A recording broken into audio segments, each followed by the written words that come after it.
सिंध की कहानी रिश्ता। लेखक तारिक आलम अबरू, अनुवादक देवी नागरानी। ये कहानी लेखक और अनुवादक दोनों की अनुमति से पहली बार YouTube पर प्रकाशित की जा रही है। दोनों के ईमेल और एड्रेस नीचे विवरण में लिखे हुए हैं। अगर आप चाहें तो उनसे संपर्क कर सकते हैं। पानी की चुस्की भरते हुए महसूस हुआ ख्वाब जहन में आने की बजाय ग्लास में उतर आया। ऐसा ख्याल आते ही मसूर के होठ ग्लास के शिष्ट किनारे पर थम गए। ख्वाब का कोई जायका भी होता है, मसूर ने सोचा। उसके होठ जवाब की तलाश में गिलास के किनारे को चूमने लगे। ख्वाब का भी पानी की तरह बेनाम जायका होता है। ख्वाब का तो कोई रंग भी नहीं होता। ख्वाब पानी की तरह पारदर्शी होता है, जिसकी सतह पर बेपनाह ख्वाहिशों की रोशनी जब भी अपनी उंगलियों से छूती है तो ख्वाब पानी में कितने ही अलग रूपों में उभरता है। ख्वाब पानी जैसा ही कुछ है शायद। सहरा में पानी के घूंट के लिए छलांग भरते हिरन की नाभि में छुपी खुशबू की सुगंध है। ख्वाब जीवन का हिस्सा रहे या उनका जीवन किसी मुसलसल ख्वाब का हिस्सा, दोनों एक दूसरे में घुले मिले। बचपन में माँ के चेहरे को हाथों में पकड़कर आशिक की तरह देखने लगता था। माँ ने पूछा था, क्या देख रहे हो राणा, तुम ख्वाब हो क्या? फिर पूछ बैठा था। माँ मसूर के मासूम सवाल पर मुस्कुरा उठी। मुस्कुराते जवाब दिया था, मैं ख्वाब नहीं, तुम्हारी अम्मा हूँ। सालों बाद जब घर के आंगन में मसूर की हम उम्र नीम के पेड़ ने 18 साल की चौखट छुई तो उसकी नन्ही नाजुक डालियों पर हल्की लगी निमोनिया आंगन के कुएं को ढांप देती।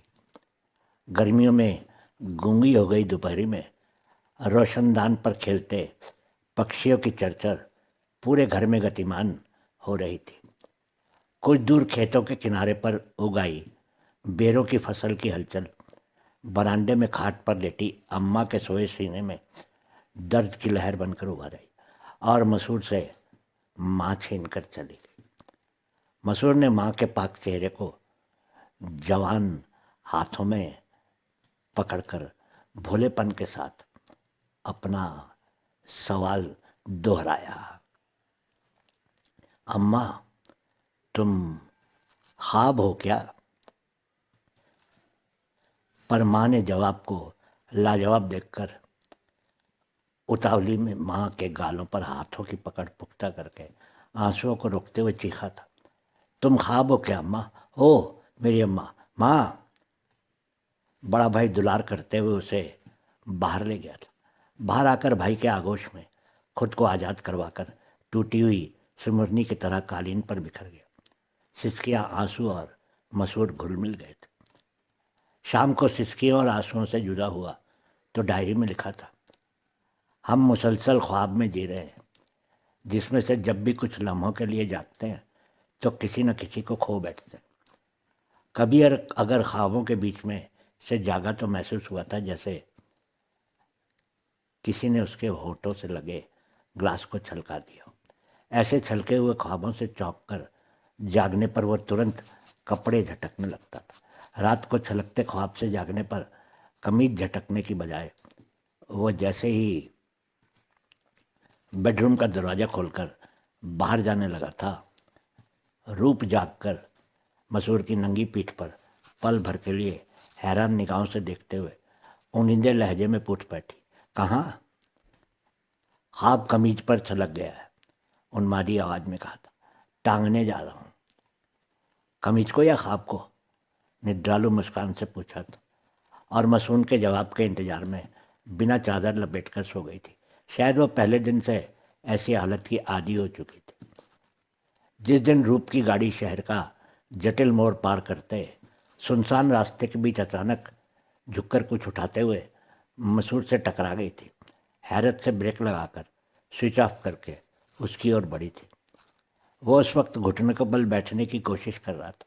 सर से खून की लकीर दाएं भौं से रास्ता बदलकर गाल की ऊपरी हड्डी के पास आकर विरामी हुई। ये आप बीच राह में क्या कर रहे थे? रूप ने आगे बढ़कर उठाने में मदद करते हुए कहा। उसने खुद को संभालते हुए रूप की ओर देखे बिना ही कहा, तितली। जी, रूप ने नासमझी में कहा। उठा रहा था कि कहीं किसी पहिए के नीचे ना आ जाए। कहते हुए मसूर ने पूरी तरह से अपनी मुट्ठी खोल दी। रूप ने मसूर के दाएं हाथ की खुली हुई हथेली पर रखी एक तितली की ओर निहार कर विस्मित होते हुए कहा, पर ये तो मरी हुई है।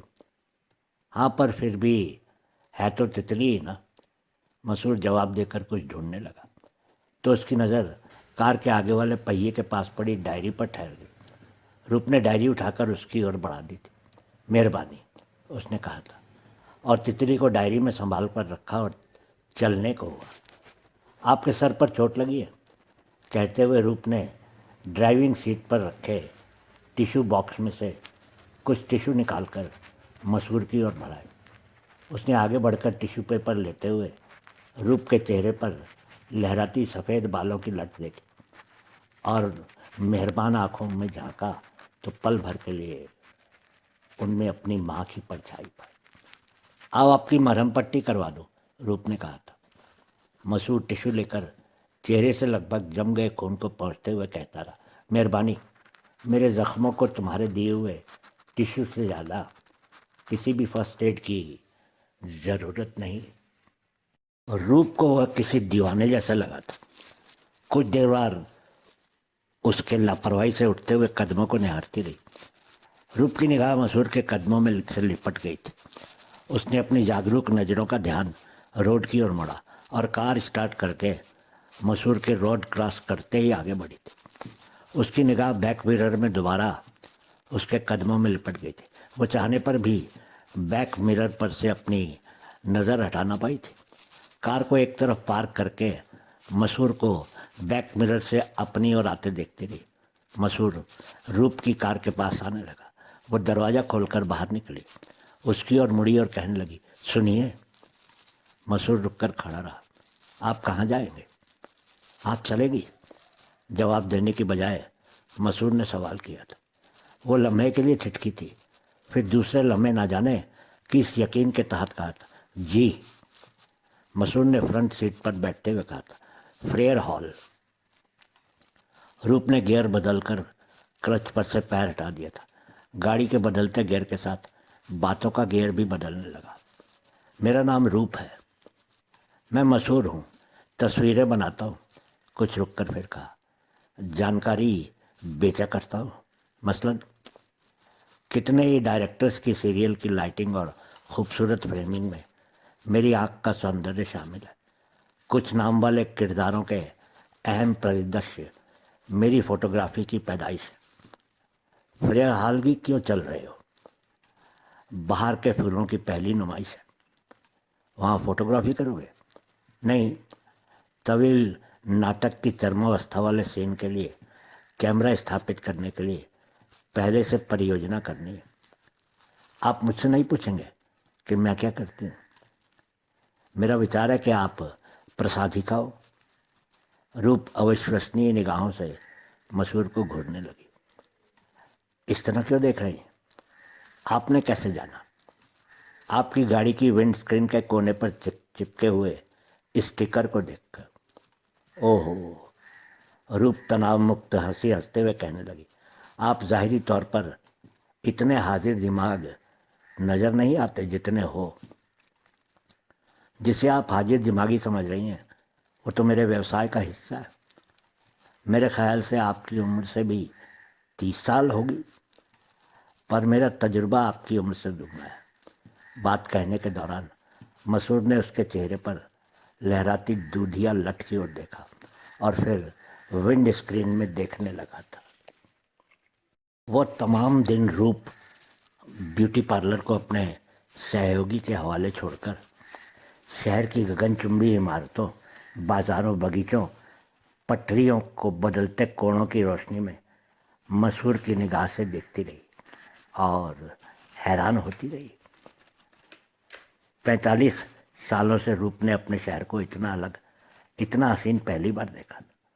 उसे पहली बार एहसास हुआ था कि रंगों का रोशनी से कितना गहरा संबंध है। कितने थोड़े थोड़े समय में भी परछाइयों का बढ़ना और घटना शहर के बाजारों और बस्तियों के मूड बदलने में अपना असर दिखाता है। रूप को शहर की अलग अलग बस्तियों और बाजारों का निरीक्षण करते अपनी प्रोफेशनल जिंदगी में आए कितने ही चेहरे यादों में आते रहे। उसने सोचा, कुछ चेहरे सरसब्ज बागों की तरह होते हैं, कुछ ऊंची इमारतों की तरह, कुछ मस्जिदों जैसे पाक, तो कुछ कच्ची मिट्टी से जुड़े हुए सादा मगर पुरकशिश। नेपियर रोड की खिड़कियों को देखते हुए उसे ऐसे कितने चेहरे याद आ गए थे जिनके चेहरों को मेकअप करते औरत होने के बावजूद उसने अपने वजूद में खून के प्रवाह को तेज होते हुए महसूस किया था।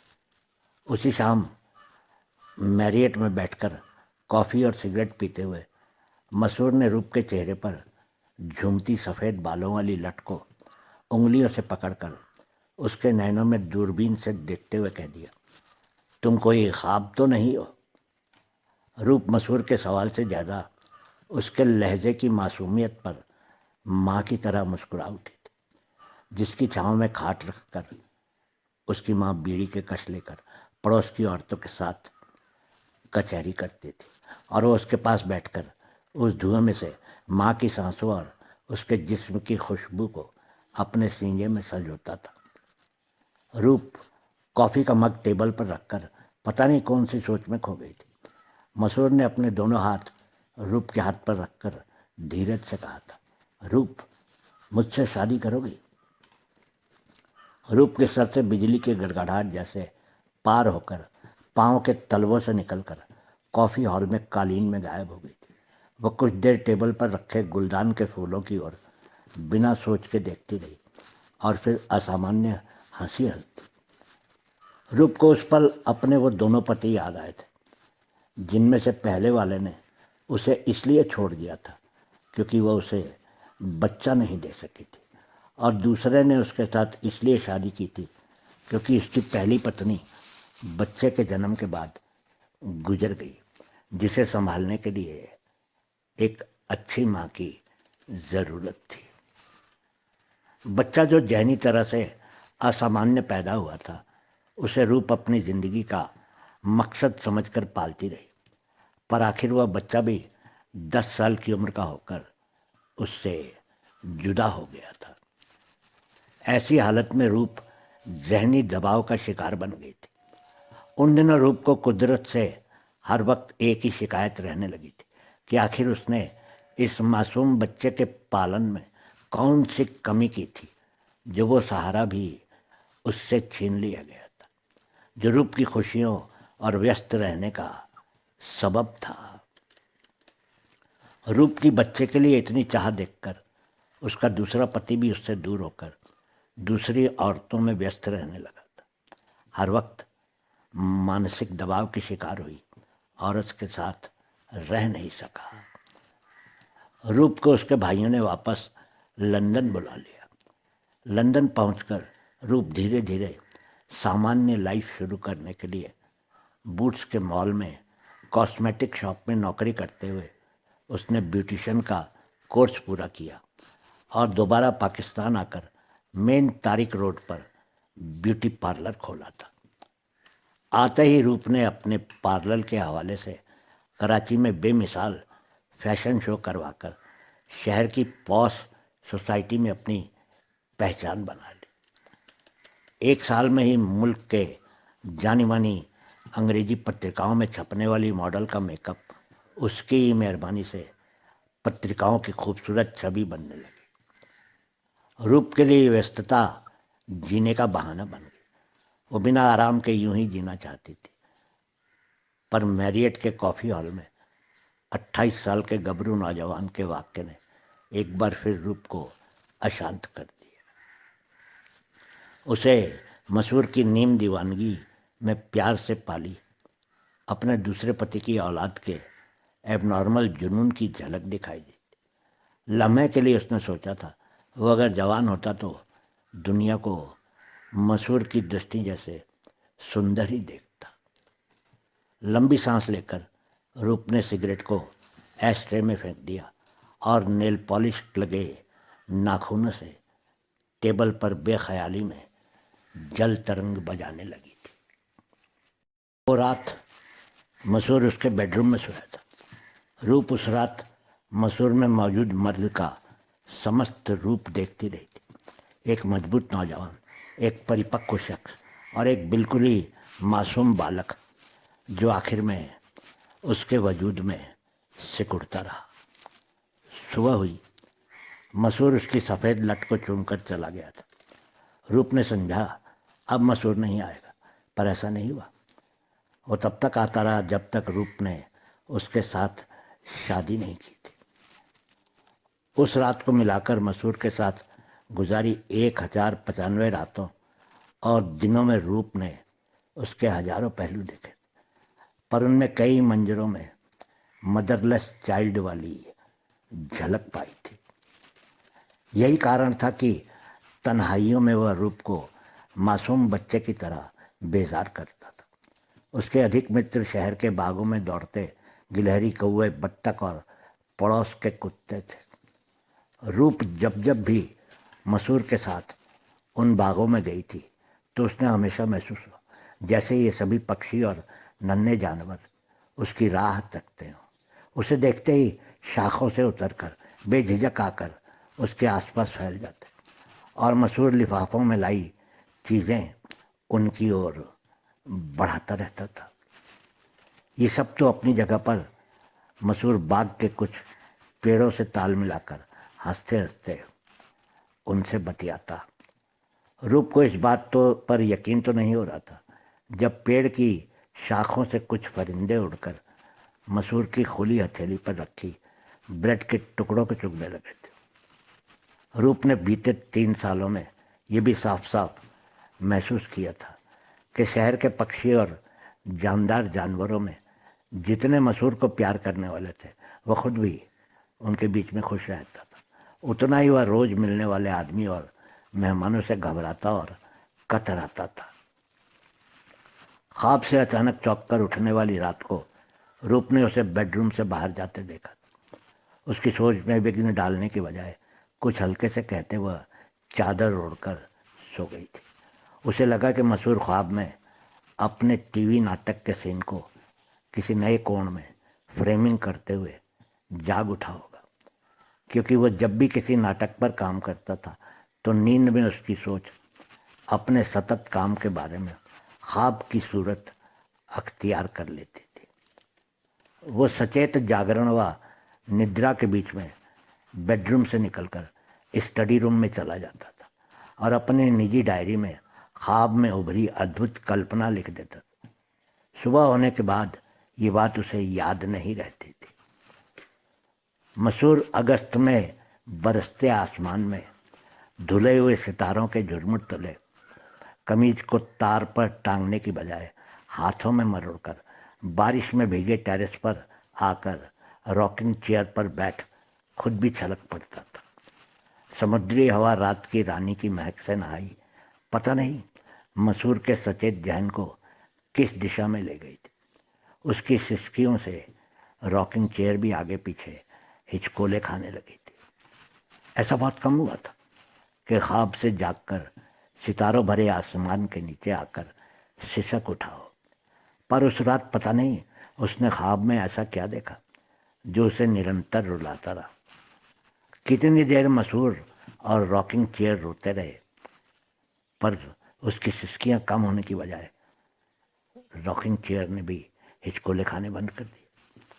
सुबह जब वह नींद से जागा था तो रूप ने निचले होंठ को बीच रंग भरती भूरे रंग की लिपस्टिक वाला हाथ रोककर ड्रेसिंग टेबल के आईने से उसकी ओर देखते हुए करुणामयी मुस्कान से पूछा था, प्यारे, रात तारों की तपिश में तुमने छल के ख्वाब से नम कमीज को सुखाया था, या कमीज़ पर छलका हुआ ख्वाब तुम्हें सुखाने में कामयाब हुआ था? क्यों, रात फिर कुछ हुआ था क्या? मसूर ने अज्ञानता से ड्रेसिंग टेबल के आईने में नजर आते रूप के मेहरबान चेहरे की ओर रिक्त चेहरे से तकने लगा। नहीं, रूप ने होठ के बाकी हिस्से को भूरे रंग से रंगते हुए कहा, रात मैंने ख्वाब में देखा था। कोई ख्वाब तुम्हारी कमीज पर पानी की तरह छलका था और तुम नींद से जागकर अपनी ख्वाब से भीगी कमीज को उतारकर सुखाने के लिए टेरेस की ओर चले गए थे। अच्छा, वो पलंग पर पालथी मारकर अजब से रूप को देखने लगा। रूप ने कॉर्नर टेबल से चाबियों का गुच्छा उठाया, दरवाजे की ओर जाते हुए कहती गई, नाश्ता टेबल पर रखा है, चाय बनाकर पी लेना। अगर थर्मस में रखी हुई पसंद ना आए तो कार छोड़कर जा रही हूँ। आज आपको रिकॉर्डिंग के लिए 11 बजे पहुँचना है और इस वक्त 10 बजे। जाने के पहले फ्लैट को दरवाजे को खुला नहीं छोड़ना, प्लीज़ प्लीज़ प्लीज़, कहते हुए रूप बेडरूम से निकल गई थी। मसूर बेड से उठा, तैयार होकर डाइनिंग टेबल के पास आया। 2 उबले अंडों में से एक पर काली मिर्च और नमक छिड़ककर रात वाले ख्वाब के बारे में सोचने लगा। उसने अंडा खाकर ख़त्म कर दिया था, पर ख्वाब उसके चित्र में नहीं आ पाया था। उसने बाथरूम में शेव करते, शावर लेते, कपड़े बदलते हुए उस ख्वाब को याद करना चाहा। अंडा ख़त्म करते उसने संतरे का जूस गिलास में भरा, पर फिर जाने क्या सोचकर जूस का गिलास वापस रखकर सादे पानी का गिलास भरकर जब लबों से लगाया तो उसे महसूस हुआ जैसे ख्वाब जहन में आने के बजाय गिलास में उतर आया। पर पानी का गिलास खाली हो जाने के बाद भी प्यास जैसे उसकी ज़बान पर तपती रेत की तरह उड़ने लगी थी और ख्वाब जहन की सहरा में सरसब्ज हरित भूमि बनकर उसका मजाक उड़ाता रहा था। मसूर चाहता था कि किसी तरह ख्वाब को ग्लास में उतार ले। उसने सोचा, कभी कभी कुछ याद करने के बावजूद कुछ भी याद नहीं आता है, तो दिमाग को ज़बान के साथ एक पद ग्रहण भी हो जाता है जिसमें याद न आने वाली बात प्यास की तरह कांटा बनकर चुभने लगती है और ये चुभन याद करने की ख्वाहिश को और बढ़ा देती है। ऐसा कम ही हुआ होगा कि उसके जहन में एक आंकड़ा उत्पन्न हुआ हो और वो उसी नपेतुल्ले ख्वाब के व्याख्यान को ग्लास में ना उतार पाया हो, पर कल रात वाले ख्वाब ने उसे ज़्यादा परेशान कर दिया। क्या था, क्या था, क्या था? मसूर ने याद करने की कोशिश में संतरे के जूस के घूंट भरे। अचानक डायरी का ख्याल आते ही जूस पीकर खाली ग्लास रखा, स्टडी रूम में आकर डायरी में ताज़ी तारीख के पन्ने पलटे और कुछ खाली पन्नों को देखने लगा। उसे समझ नहीं आ रहा था कि ख्वाब में से जागने के बाद वो हमेशा ही इस तरह स्टडी रूम में आकर अपना ख्वाब क्यों नहीं लिखा था। वो बालकनी से स्टडी रूम में से निकलकर टेरेस पर आ गया। आसमान मटमैले बादलों से लदा था। 7वें फ्लोर से विशाल समुद्र का मंजर और शोर हमेशा की तरह वही रहा। मसूर ने समुद्र से निगाह हटाई तो रॉकिंग चेयर की ओर उसकी नज़र गई जहाँ उसकी कमीज पड़ी थी। तभी उसे कुछ कुछ याद आया। उसने झट से अपनी कमीज उतार दी थी और से ज़्यादा उसके ध्यान में कुछ नहीं आ पाया था। तब बेचैनी से उसने गर्दन को हिलाया और कमरा क्रॉस करते ड्राइंग रूम में रखा अपना ज़रूरी सामान उठाया। दरवाजे के पास टंगी फ्लैट और कार की चाबियां जेब में डाली और दरवाज़ा खोलकर बाहर निकल आया। उसने फ्लैट का दरवाज़ा बंद करने के पहले एक बार जेब में चाबियां हैं इस बात की तसल्ली की और दरवाज़ा बंद करके 2 बार हिलाकर यकीन कर लिया कि इंटरलॉक मुकम्मल तरह से बंद हो चुका था। लिफ्ट से नीचे पहुंचकर पार्किंग लॉट में खड़ी कार की तरफ बढ़कर ड्राइविंग कर लोकेशन पर पहुंचने तक उसका दिमाग रोड की तरफ कम ख्वाब की तरफ ज़्यादा था। उस वक्त रात के 3 बजे थे, शायद जब ख्वाब के बीच से वह जाग उठा था। उसने सोचा, रात के उस पहर में अक्सर ख्वाब आते हैं। रात का ये पहर कितना प्रभावी होता है, वीराने में अंधी गहरी गुफा जैसे, किसी धनाढ्य के भीतर जैसा पुरस्रार हठीला बेअंत गहरे राजों से भरा हुआ। रात के उसी पहर में आने वाले ख्वाब दिमाग की भीतरी तहर में उतर जाते हैं, जो सुबह को 1000 चाहने पर भी याद नहीं आते। ये वही पहर है जिसमें चोर रोजगार के लिए तैयार होकर निकलते हैं और सिंध के गांव में आशिक महबूबाओं से मिलने के लिए। यही पहर चौकीदारों के इम्तिहानों का होता है। उस पहर में तो सितारों पर भी नींद की मदहोशी छाई रहती है। पर इस पहर में ये कौन सा ख्वाब था जो मसूद सोचते सोचते शहर के चौक सिग्नल्स लांघता रहा। इस दौरान कई जगहों पर क्रॉस करती गाड़ियां सामने आती ट्रैफिक हॉर्न बजाकर उसकी गलत ड्राइविंग का उसे एहसास दिलाती रही। रात के 9 बजे थे। रूप ने डाइनिंग टेबल पर रखे फ्रूट बास्केट में से सेब निकाल कर काटना चाहा। फ़ोन की घंटी बजी। उसने छुरी और सेब टेबल पर रखकर फ़ोन उठाया। हेलो जी, जी मिसेस मसूरी बात कर रही हूँ।